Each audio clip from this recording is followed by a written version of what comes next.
Although your first impression of Rome might be that of a chaotic, noisy and bustling city, it also offers visitors some of the most beautiful green oases, often hidden away and perfectly placed to offer a pause from the intensity of your daily sightseeing.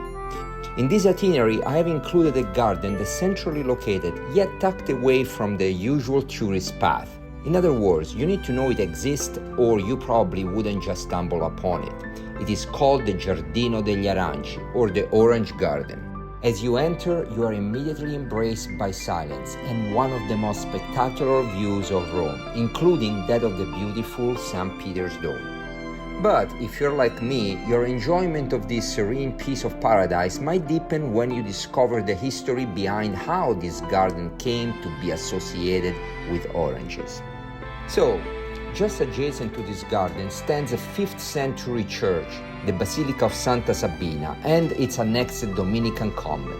According to tradition, a monk named Dominic, who was also the founder of the Dominican order, brought a small orange tree back from Spain and planted it in the convent cloister. It is said that this was the very first orange tree in Italy. At the time, the climate in Rome was not considered ideal for growing citrus.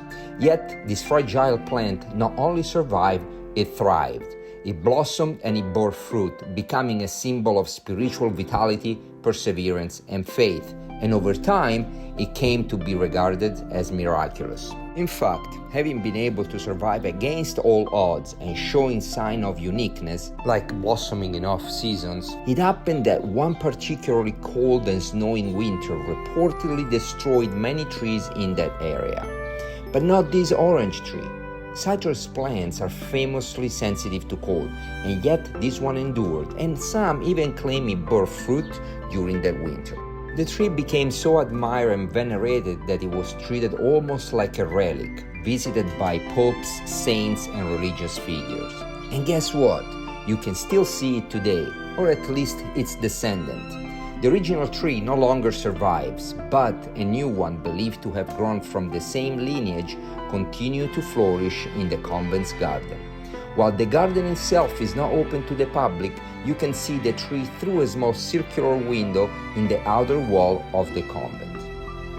So, while the Orange Garden, with its breathtaking view of Rome that I spoke about at the beginning of this video, is not really directly linked to the convent or the original orange tree, it is likely that the popularity and the story of Saint Dominic's orange tree inspired the planting of citrus tree in this public park centuries later.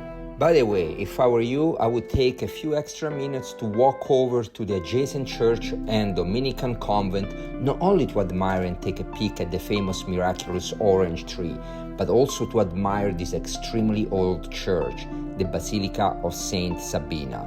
It is one of the oldest and best preserved churches of this time.